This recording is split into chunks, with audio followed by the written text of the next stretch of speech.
Hello sir. Hello Santoshni. Sir union government central government schools Jawahar Navodaya Vidyalayas and Kendriya విద్యాలయాస్కి 5th and 8th standard detention implement చేద్దామని చెప్పింది. అయితే దాని గురించి మాట్లాడుకునే ముందు అవుట్కమ్స్కి డిటెన్షన్కి మీరు ఎలా లింక్ చేస్తారు సార్? Educational outcomes and detention. Santoshni, you are a student until recently, until a few years అగో.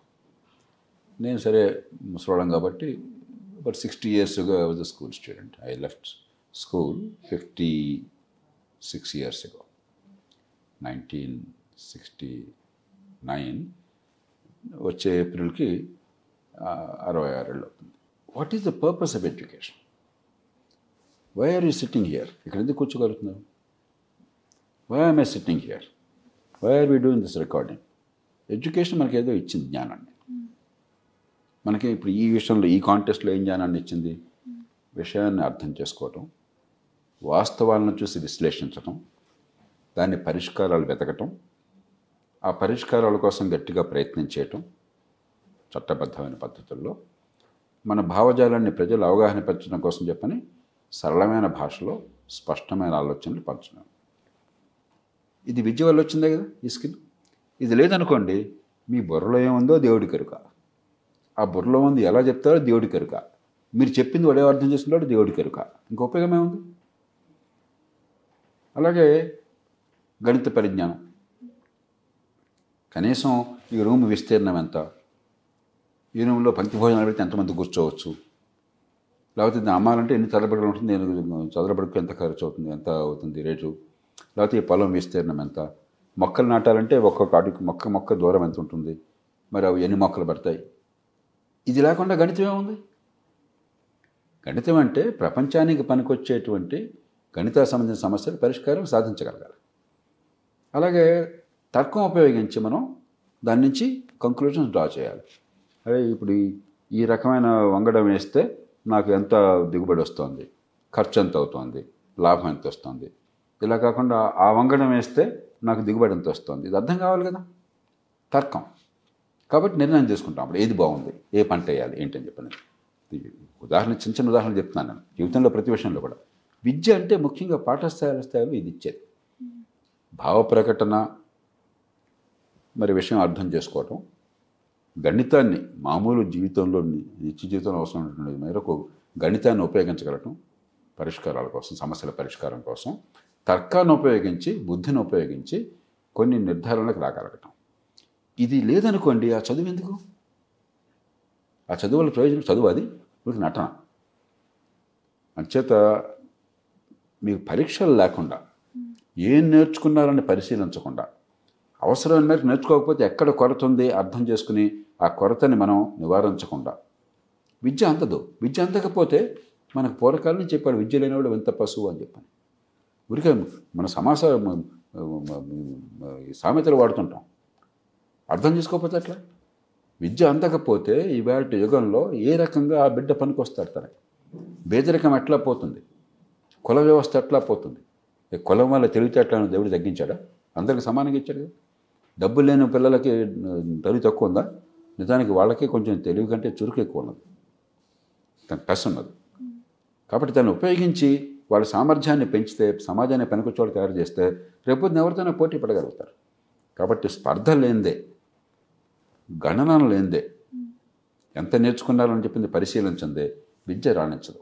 ఖచ్చితంగా డిటెన్షన్లు కావాలి, హేతుబద్ధమైన పరీక్షలు కావాలి. ఒత్తిడి పెంచి వాళ్ళని ఏడిపించేది కాకుండా, బట్టి పట్టేది కాపీ కొట్టేది కాకుండా, విషయం అర్థం చేస్తున్నారు లేదా, ఉపయోగిస్తున్నారు లేదా, అలాంటి పరీక్షలు కావాలి. సార్, అయితే ఇప్పుడు 5th and 8th standard detention తీసుకొస్తున్నారు, అది సరిపోతుందంటారా? నా దృష్టిలో చాలు. పాఠశాల స్థాయిలో, ప్రాథమిక స్థాయిలో అక్కర్లేదు, 5వ తరగతి చాలు. ఎందుకంటే 5 నుంచి హై స్కూల్కి వెళ్తున్నాం. మన పరిభాషలో హై స్కూల్ అంటాం, మిడిల్ స్కూల్ అనొచ్చు, ఏదైనా అనొచ్చు. కాబట్టి ఈ మొత్తం 4-5 ఏళ్ళు ఫౌండేషన్లు సరిగ్గా లేకపోతే హై స్కూల్లో పాపం రాణించడం కష్టం. ఆ తర్వాత ప్రతి సంవత్సరం ఉండాలి. కానీ 2019లో ఒకప్పుడేమో మరి అతిగా పోయి అసలు డిటెన్షన్ లేవు, పరీక్షలు అక్కర్లేదని పరిస్థితి తీసుకొచ్చారు. ఇప్పుడు కనీసం గుడ్ల మెల్ల 5-8 తరగతులు చెప్పంటున్నారు. అంటే హై స్కూల్కి వచ్చేప్పుడు 8వ తరగతి దాటిన తర్వాత ముఖ్యంగా జాతీయ స్థాయి సిలబస్లు ఏంటంటే 9, 10, 11, 12 హై స్కూల్ విద్య కింద లెక్క. బహుశా ఆ కారణంగా వాళ్ళు 8వ తరగతిని పెట్టుంటారు. కానీ ప్రతి సంవత్సరం పెట్టడం అవసరం. సార్ అయితే ఇప్పుడు almost half of the states implement చేస్తున్నాయి సార్ ఆల్రెడీ డిటెన్షన్ పాలసీని. లేదు, సంఖ్యలు కనిపిస్తున్నాయి కానీ పెద్ద స్టేట్స్ ఏవి చేయట్లేదు. ఆంధ్రప్రదేశ్, తెలంగాణ, కర్ణాటక, తమిళనాడు, కేరళ, మహారాష్ట్ర, ఉత్తరప్రదేశ్, మరి ఒరిస్సా, ఈ రాష్ట్రాలు, ఛత్తీస్గఢ్, ఇవేమి ఇంతవరకు అమలు చేయాలి. అంటే ఏవి ఇన్హిబిషన్స్ ఉంటుండొచ్చు సార్ ఈ స్టేట్స్ ఇంప్లిమెంట్ చేయకపోవడానికి? నేను కొంచెం పరుషంగా మాట్లాడతాను. మన పిల్లలు కాదు కదా, వాళ్ళు చస్తే ఏంటి బతుకుతే ఏంటి అన్నది తప్ప, చదువు మీద మమకారం ఉండి పేదల పిల్లలు బాగుపడాలన్నట్టయితే ఆ పేదల పిల్లలకి మంచి విద్య అందాలి అని కోరుకోనటువంటి నాయకుడు కానీ అధికారి కానీ ఉండడు. నాకేం పోయింది, నాకు కావాల్సింది ఓట్లు, నాకు జీతం ఉద్యోగంలో కూర్చున్నాను అధికారిగా, నాకు కావాల్సింది నా పదవి అని అనుకుంటే పిల్లల బతుకుల మీద మమకారం లేకపోతే వాడు పట్టించుకోడు. ఈ దేశంలో మన పిల్లల బతుకులు బాగుపడాలని కోరుకోని కుటుంబం ఒక్కటి కూడా లేదు. నిరుపేదలు కూడా, హిందువైనా, ముసల్మాన్ అయినా, ఈ కులమైనా, ఆ వర్గమైనా, ఆ ప్రాంతమైనా, ఈ పార్టీ అయినా, గ్రామమైనా, పట్టణమైనా, నా పిల్లలు నాకంటే ఉన్నతంగా ఎదగాలి, నా పిల్లలు గొప్పవాళ్ళు కావాలని కలలు కలని తల్లిదండ్రులు ఈ దేశంలో లేరు. కాబట్టి మనసున్న ఏ అధికారి అయినా, మనసున్న ఏ నాయకుడైనా దీని మీద దృష్టి పెడతాడు.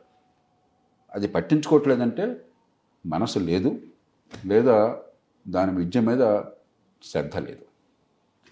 సార్ ఇప్పుడు ఏ స్టేట్స్ అయితే ఇంప్లిమెంట్ చేయట్లేదో వాటిల్లో 10th స్టాండర్డ్ పాస్ పర్సెంటేజ్ చాలా హై ఉంటుంది. ఎలా చూస్తారు సార్? ఇప్పుడు మీరు చెప్పినట్టుగా నేషనల్ అచీవ్మెంట్ సర్వే అని చెప్పి ప్రభుత్వం వారే జరుపుతున్నారు, మనం బయట వాళ్ళం కూడా కాదు. 10th class 96% pass. 10వ తరగతిలో గణితంలో పరిజ్ఞానం ఆ స్థాయి మేరకు ఎంతమందికి ఉంది? 10% ఉంది. వీళ్ళే చెప్తారు. మళ్ళీ సైన్స్లో ఎంత ఉంది? 11%. భాషలో ఎంత ఉంది? 8%. మరి 8%కి 96%కి మధ్య తేడా ఏమవుతుంది? డొల్ల. మేడిపండు చూడ మేలిమయ్యుండు, పొట్టవిచ్చు చూడ పురుగులుండు. ఏమీ లేదు, విద్య లేదు, గోంగూర లేదు, నటిస్తున్నాం. కాబట్టి పిల్లల భవిష్యత్తు అంధకారం అవుతుంది. ఎవరు బాగుపడుతున్నారు? ఖరీదైన స్కూళ్ళకి లక్షల రూపాయలు ఫీజు పెట్టి పంపిస్తున్నారు. అంత అక్కర్లేని దానికి. సరే, మీరు డబ్బు ఉంది పెట్టుకుంటారు, వాడు సెంట్రల్ ఎడ్యుకేషన్ పెడతాడు, మీకు నాకు వాడుకోవాలి, నాకేం కావాలి, మీకేం కావాలా. కానీ కనీసం తల్లిదండ్రులకి డబ్బు ఉంది కాబట్టి, ట్యూషన్లు పెట్టగలరు కాబట్టి, వాళ్ళల్లో చాలామంది బాగా చదువుకుని ఉంటారు కాబట్టి, వాళ్ళ పిల్లలు ఏం చదువుకుంటున్నారో పట్టించుకుంటున్నారు. ఎంతో కొంత స్కూల్ మీద ఒత్తిడి తీసుకొస్తున్నారు. ఆ మేరకు వాళ్ళకి విద్యా ప్రమాణాలు కొంచెం బాగుపడుతుంది. అది కూడా అనుకున్నంత స్థాయిలో లేవు, ఉండవలసిన స్థాయిలో, కానీ మిగతా వాళ్ళతో పోలిస్తే అవి బాగున్నాయి. వాళ్ళు మినహాయిస్తే గవర్నమెంట్ స్కూళ్ళకి వెళ్ళే పిల్లలు 100కి 90 మంది. మరి తక్కువ ఫీజులు ఉన్న స్కూల్లో పిల్లలు, పేద పిల్లలు వెళ్ళే స్కూళ్ళు 100కి 90 మందికి అక్కడ పిల్లలకి కనీస ప్రమాణాల విద్య అందటం లేదు. నాశనం అయిపోతున్నారు. అందుకనే మనకి దేశంలో ఇంజనీర్లు చూడండి, స్కూల్ స్థాయి వదిలేద్దాం, దేశంలో 15 లక్షల మంది ఇంజనీర్లు వస్తున్నారని మనం డంబాలు కొట్టుకుంటున్నాం. ప్రపంచంలో అతిపెద్ద సంఖ్యలో ఇంజనీర్లు ఉత్పత్తి చేస్తున్నాం అని చెప్పని. మళ్ళీ ఇదే సర్వేలు ఏం చెప్తున్నాయి? 100కి 15 మందే ఉద్యోగానికి పనికొస్తారు, మిగతా వాళ్ళకి ఏమీ లేదు, కాగితం తప్ప అని చెప్తున్నారు, డొల్లా అని చెప్పని. ఏమవుతుంది మరి? మనకి ఆంధ్రప్రదేశ్, తెలంగాణలో సర్వేలు ఏం చెప్తున్నాయి? మనకి 14-18 ఏళ్ల వయసు మధ్య మార్కెట్పై కూరగాయలు కొనుక్కురారా అని చెప్పంటే, తూకం వేయమని చెప్పంటే తూకం రాళ్ళు వేయటం చేత కాదు.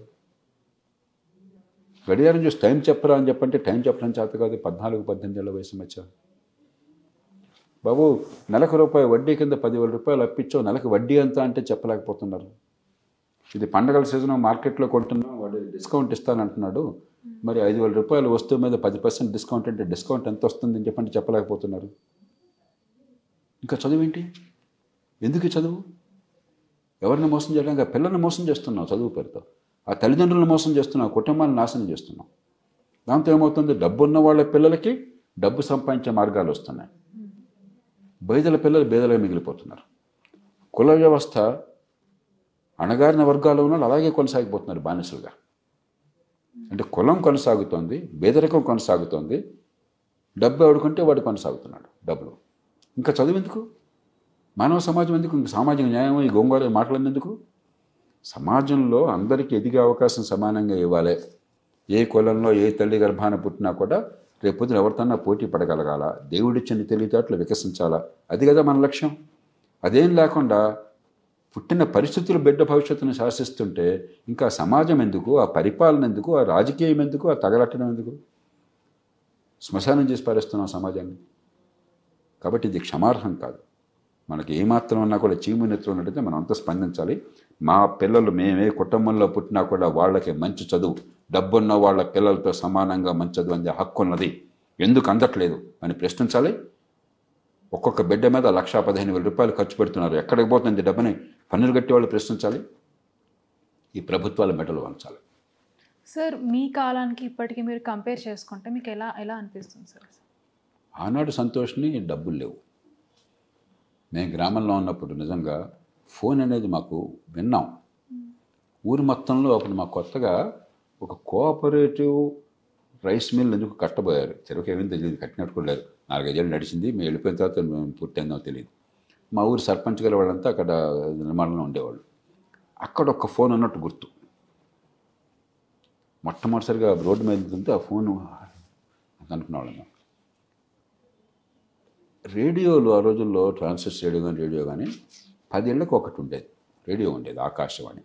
మేము మిగతా దగ్గర నుంచి వచ్చి చెవులు రెక్కించుకునేవాళ్ళం.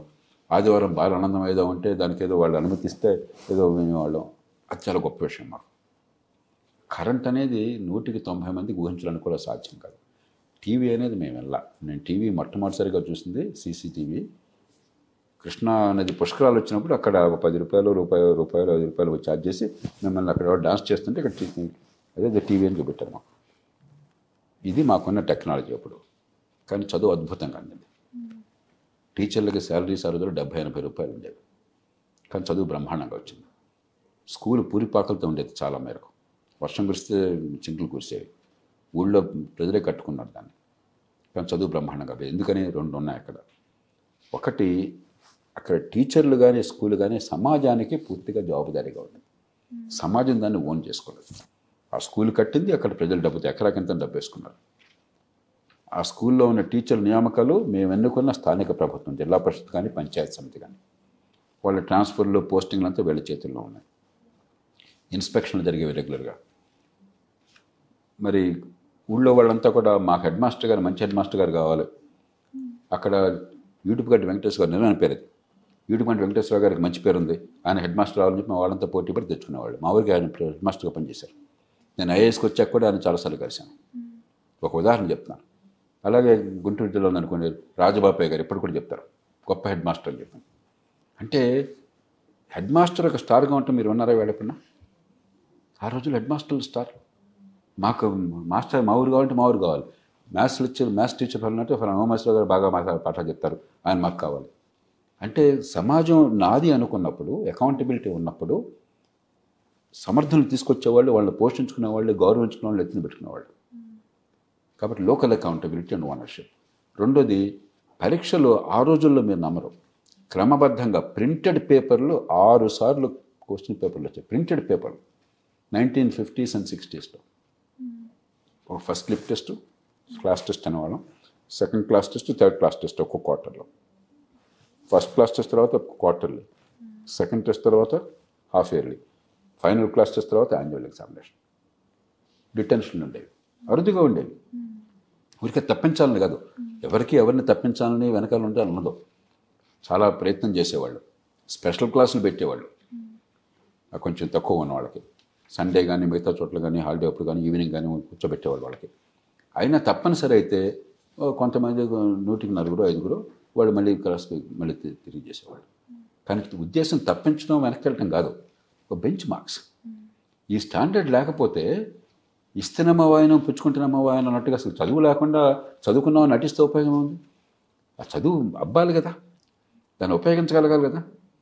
మీరు ఇంజనీరింగ్ చదివిన తర్వాత ఏమీ తెలియకుండా చిత్తగా అయితే ఉంటే, 10th క్లాస్ చదివిన తర్వాత ఓనమాలు తెలియకపోతే ఎందుకు పనికొస్తారు వాళ్ళు? కాబట్టి పిల్లల్ని ఇబ్బంది పెట్టాలని కాదు, పిల్లల ప్రమాణాలు పెంచాలి, వాళ్ళ ఆ స్థాయికి తీసుకురావాలి, వాళ్ళ నైపుణ్యం వికసించాలి, వాళ్ళ మేధస్సు ఉపయోగపడాలి. అది చదువు లక్ష్యం. ఆ రోజు అలా ఉండేది. డబ్బులు లేకపోయినా, జీతాలు లేకపోయినా, ఒకటి జవాబుదారితనం, 2 సరైన పరీక్షలు, దానికి తగ్గట్టుగా పిల్లల్ని తయారు చేసే తత్వం. దాన్ని ఉండబట్టి చాలామంది బయటకు వచ్చారు. ఇప్పుడు ఇవాళ ప్రపంచమంతా కూడా భారతదేశంలో ఉన్నవాళ్ళు కానీ, తెలుగు రాష్ట్రాల్లో ఉన్నవాళ్ళు కానీ అన్ని చోట్ల ఎన్నో రంగాలు విజయాలు సాధిస్తున్నారు కదా. మరి ఇవాళ ఏ గ్రామానికే వెళ్ళండి ఆంధ్రప్రదేశ్ తెలంగాణలో, ప్రతి ఊరి నుంచి, మా ఊరి నుంచి 20 మంది అమెరికాలో ఉన్నారు డాక్టర్లు, లేకపోతే ఇంజనీర్లు ఉన్నారు, లేకపోతే ఢిల్లీలో ఉన్నారు, లేకపోతే ఇంకో చోట ఉన్నారని చెప్పగలుగుతున్నారు. మామూలు కుటుంబాల నుంచి వచ్చిన వాళ్ళు, సామాన్య కుటుంబీకులు. ఈవేళ ప్రైవేట్ స్కూళ్ళకి వెళ్లకుండా, ఖరీదైన స్కూళ్ళకి వెళ్లకుండా ఎంతమందికి అవకాశం వస్తుందని చెప్పండి మీరు. కాబట్టి విద్య అన్నది డబ్బు అవసరం, బిల్డింగులు అవసరం, టాయిలెట్లు అవసరం, కాంపౌండ్ వాల్స్ అవసరం, స్విమ్మింగ్ పూల్స్ అవసరం, కానీ అది విద్య కాదు. విద్య ఇక్కడ ఉంటుంది. దీన్ని ఉపయోగించకుండా మస్తిష్కానికి పదును పెట్టకుండా విద్య లేదు. ఈవేళ మస్తిష్కానికి పదును పెట్టకుండా నటించే విద్య ఉన్నది. కాపీ కొట్టడం కానీ, బట్టి పట్టడం కానీ. సార్, అయితే ఈ ఎడ్యుకేషన్ అవుట్కమ్స్ని ఇంప్రూవ్ చేయడానికి, క్వాలిటీ ఆఫ్ ఎడ్యుకేషన్ని పెంచడానికి రిటెన్షన్తో పాటు ఇంకేమేమి కావాలి మీరు అంటే? ఇప్పుడు చాలామంది పుస్తకాలు, సిలబస్, కరిక్యులం ఇవన్నీ గ్యాస్ కొడతారు. 100కి 95 పాళ్ళు నేను స్వయంగా తెలంగాణ, ఆంధ్రప్రదేశ్లో పుస్తకాలు పరిశీలించాను, సిలబస్ పరిశీలించాను. చిన్న చిన్న మార్పులు అవసరం అవుతాయి, కానీ 100కి 95 పాళ్ళు పెద్ద అక్కడ ఇబ్బంది లేదు. అసలు సమస్య అక్కడ కాదు. సమస్య పెడగాజీ. ఊరికే మొక్కుబడిగా కాకుండా పిల్లల ఆసక్తి పెరిగేట్టుగా ఆ పాఠ్యాంశాలు అందించే ఏర్పాటు చేయాలి. జీవితానుభవాన్ని రంగరించి పోసి ఊరికే పుస్తకాలు బల్లెవేయడం కాకుండా. కానీ ఇవన్నీ చెప్తే వచ్చే కాదు. ఇవన్నీ ఇప్పుడు ఎవరన్నా చెబుతున్నారా? ఎందుకు జరగట్లేదు? టీచర్లు ఉన్న వాళ్ళలో బోర్డంత పోటీ పెట్టి మన 11,000 మంది టీచర్లు రిక్రూట్ చేస్తామని చెప్పి బ్రహ్మాండంగా ప్రకటనలు ఇచ్చుకున్నారు కదా. బోర్డు పోటీ నుంచి వచ్చినాడు కదా వాళ్ళు. 11,000 టీచర్లకి ఎంతమంది పోటీ పడి ఉంటారు? కనీసం ఒక 2-3 లక్షల మంది పోటీ పడి ఉంటారు కదా. కాబట్టి వీళ్ళకి ప్రతిభలాగా కాదు. ఒకసారి చేరాక పిల్లవాడు ఏమైనా వాడికి అర్థమైనా కాకపోయినా నాకేం కావట్లా, నా జీతం శుభ్రంగా నాకు వస్తుంది, నా పిల్లల్ని నేను చూసుకుంటాను, నా కుటుంబాన్ని నేను చూసుకుంటాను, మంది పిల్లలు పోతే నాకేం కావాలి. కాబట్టి విద్యలో ఇప్పుడు చర్చ అంతా ఏంటి? ఎంతమందికి టీచర్లు ఉద్యోగాలు ఇస్తాం, ఎంతమంది పిల్లల బుద్ధి వికాసం జరుగుతుందని చర్చ లేదు అసలు, పొరపాటును కూడా. అంటే ఉద్యోగాలు ఇచ్చే కార్యక్రమంగా విద్యను మార్చేశారు. ఒకసారి ఇచ్చిన తర్వాత ఇంకా ఎడ్యుకేషన్ డిపార్ట్మెంట్కి పోతే ఏం చేస్తున్నారా మీరని చెప్పంటే టీచర్ల ట్రాన్స్ఫర్లు, వాళ్ళ ప్రమోషన్లు, వాళ్ళ పోస్టింగ్లు, ఏకీకృత సర్వీసులు అదంటే నాకు ఎప్పుడు కూడా అర్థం కాల. లేకపోతే కోర్టు కేసులు, పైరవీలు. ఇది తప్ప పిల్లల విద్యా ప్రమాణాలు, పాఠశాలలో ఇన్స్పెక్షన్లు. ఉదాహరణకు ఆ రోజుల్లో ఇన్స్పెక్షన్లు ఉండేవి. ఇన్స్పెక్షన్లు అంటే ఊరికే బెదిరించడం కోసం కాదు. పిల్లలు ఏ మేరకు ఏ పాఠ్యాంశం నేర్చుకుంటున్నారు, ఎక్కడ కొలతలు ఉన్నాయి, ఏం చేయాలి, ఎవరు బాగా చెప్తున్నారు, ఎవరు బాగా మంచి టీచర్ ఉన్నారు అని గుర్తించేవాళ్ళు. అద్భుతంగా జరిగేది. నేను సవాల్ చేస్తున్నాను, 2 రాష్ట్రాల్లో, తెలుగు రాష్ట్రాల్లో ఎప్పుడండి ఇన్స్పెక్షన్ జరిగింది? అకాడమిక్ ఇన్స్పెక్షన్ ఈ స్కూళ్ళల్లో 14-15 మంది పిల్లలకు ఒక టీచర్ ఉన్నారా ఈవేళ? టీచర్లకి 70-80 వేలు తక్కువ కాకుండా 1,00,000-1,50,000 జీతాలు ఇస్తున్నారే. స్కూళ్ళల్లో ఇన్స్పెక్షన్లు చేసి ఏం నేర్చుకుంటున్నారో చూసే శక్తి రాకపోయిందా మీకు? మరి ఆనాడు ఎట్లా వచ్చింది 60 ఏళ్ల క్రితం? ఇది జరిగ్గా చేయొచ్చు. పర్యవేక్షణ. టీచర్ నియామకాలను గొడవ పెడుతున్నావు కానీ, గొంతుంచుకుంటున్నావు, ప్యాటర్న్ చుట్టించుకుంటున్నాం కానీ అక్కడ మెగా డిఎస్సీని, ఇక్కడ టీచర్ నియామకాలని చెప్పని అసలు స్కూళ్ళలో విద్యాబోధన ఎట్లా ఉందో పర్యవేక్షించే యంత్రాంగాన్ని ఏర్పాటు చేయటం లేదు. అది తేలిగ్గా చేయవచ్చు. కాబట్టి చాలా చేయొచ్చు. ఈ మొత్తానికి ఊతం ఏమవుతుందంటే, మీరు పరీక్షల పద్ధతిని, అది కూడా బట్టి పట్టేది, ఒత్తిడి పెంచేది కాకుండా సంవత్సరం పొడుగుతా అసెస్మెంట్ ఉండేది. రెండోది బుద్ధి వికాసాన్ని పరిశీలించేది, బట్టి పడ్డాన్ని పరిశీలించేది కాదు. కాన్సెప్చువల్ అండర్స్టాండింగ్, విషయం అర్థం చేసుకున్నారా లేదా, ఉపయోగిస్తున్నారా లేదా. ఆ రకంగా ఉంటే ఒత్తిడి ఉండదు, ఆహ్లాదంగా ఉంటుంది, మేధస్సు వికసిస్తుంది, మేధో వికాసాన్ని మనం గణించగలం. అలాంటివి పెడితే అప్పుడేమవుతుంది, మిగతా అవన్నీ కూడా సెట్లు వనరు అవుతాయి. ఇవాడేమవుతుంది, అసలు డొల్ అంటే మనకు తెలియట్లా. చూడడానికంతా బైక్ బాగా కనిపిస్తుంది కానీ లోపలేం లేదు, పుచ్చిపోయింది. అంత డొల్లగా ఉండేసరికి విద్య బాగుందని నటిస్తున్నాం. అదేమంటే మార్కులు ఇందాక మనం అనుకున్నాం 96%, 99% మార్కులు చెప్పుకుంటున్నాము, అదే గొప్ప అనుకుంటున్నాం. పరీక్షలు ఎక్కడికి పోయినా కూడా ఒకప్పుడు అది చెదురు మదురుగా కాపీయింగ్ జరిగేది. ఇప్పుడు నేను వింటాం మ్యాథ్స్ కాపీ. కొన్ని చోట్లయితే ఒక ఇండస్ట్రీ చేసి పారేశారు. తెలివితేటలన్నీ కూడా పిల్లల బుద్ధి వికాసం పెంచడం కోసం కాదు, కాపీ కొట్టించడానికి పద్ధతులు ఏమిటి, దానికి మైక్రోఫోన్లు పెట్టి ఎలా వాళ్ళకి పాఠ ఇచ్చేయాలి, సీసీటీవీ కెమెరాస్ ఉంటే దాన్ని ఆ కెమెరాకి దొరకకుండా ఎలా అందించాలి, ఈ విషయాల్లో అసలు మన తెలివితేటలను దానికి ఉపయోగిస్తున్నాం. నిష్ణాతం అయిపోయినాం. అంటే పిల్లల్ని నాశనం చేయడంలో ప్రతిభ చూపెడుతున్నాం, పిల్లల బతుకు బాగు చేయడంలో మనం పూర్తిగా ఏమాత్రం శ్రద్ధ పెట్టడం లేదు.